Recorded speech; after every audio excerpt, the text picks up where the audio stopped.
Hi friend, this is Sarika Patel. ఈరోజు చేయబోయే recipe shear kurma ముస్లిం styles. 1 litre milk తీసుకోవాలి, దాన్ని బాయిల్ చేసుకోవాలి, వితౌట్ వాటర్ వేసుకొని బాయిల్ చేసుకోవాలి. నెక్స్ట్ మనం షీర్ కుర్మా చేసుకొని సేమియా తీసుకోవాలి. నెక్స్ట్ మనం ఏవైతే తింటామో డ్రై ఫ్రూట్స్, ఆ డ్రై ఫ్రూట్స్ తీసుకొని కట్ చేసుకోవాలి. చిన్నగా కట్ చేసుకొని మనం ఒక గిన్నె తీసుకొని దాంట్లో 2 స్పూన్స్ ఆఫ్ గీ వేసుకొని దాంట్లో డ్రై ఫ్రూట్స్ వేయించుకోవాలి. మనం లైట్ బ్రౌనిష్ కలర్ వచ్చేంత వరకు. ఈలోపు ఎవరైతే ఛానల్ సబ్స్క్రైబ్ చేయలేదో సబ్స్క్రైబ్ చేసుకోండి, లైక్ షేర్ కామెంట్ కూడా చేయండి.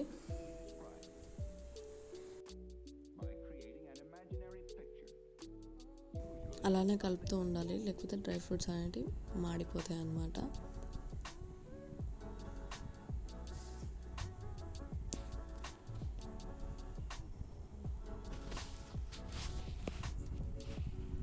అలా వేయించాక అవన్నీ ఒక ప్లేట్లోకి తీసేసుకోవాలి.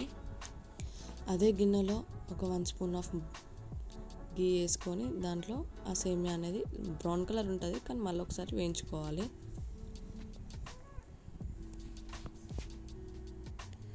అలా మొత్తం మిక్స్ చేసుకుంటూ వేయించుకోవాలి.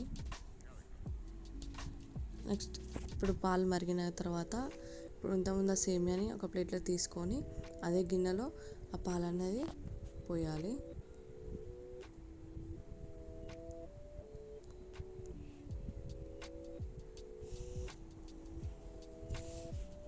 వన్ లీటర్ మిల్క్కి నేను ఒక 15 to 20 స్పూన్స్ ఆఫ్ షుగర్ వేసుకున్నా, అంటే మన స్వీట్కి తగినంత వేసుకోవచ్చు.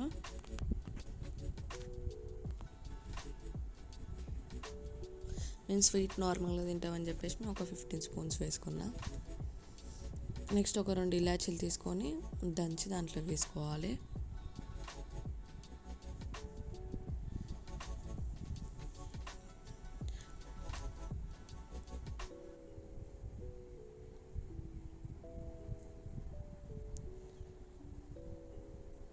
అలా షుగర్ వేసుకున్న తర్వాత ఒకసారి పాలను మిక్స్ చేసుకోవాలి. ఇలాచీను షుగర్ వేసుకున్న తర్వాత పాలు మరుగుతున్నప్పుడు మనం ఇంతకుముందు వేయించుకున్న సేమియా ఉందో ఆ సేమియా వేసుకోవాలి. తర్వాత డ్రై ఫ్రూట్స్ వేసుకొని ఒక 5 minutes అలా బాయిల్ అవ్వనివ్వాలి. నేను ఫస్ట్ మొత్తం మిల్క్ పోయలేదన్నమాట, గిన్నెలో కొన్ని పాలను గిన్నెలోనే ఉంచిన. ఆ మిగతా మిల్క్ కూడా నేను మళ్ళీ లాస్ట్ మూమెంట్లో వేసి కలిపిన, ఎందుకంటే కొంచెం లిక్విడ్ లెక్క లేనట్టు అనిపిస్తే నేను మిగతా పాలు కూడా వేసిన అన్నమాట.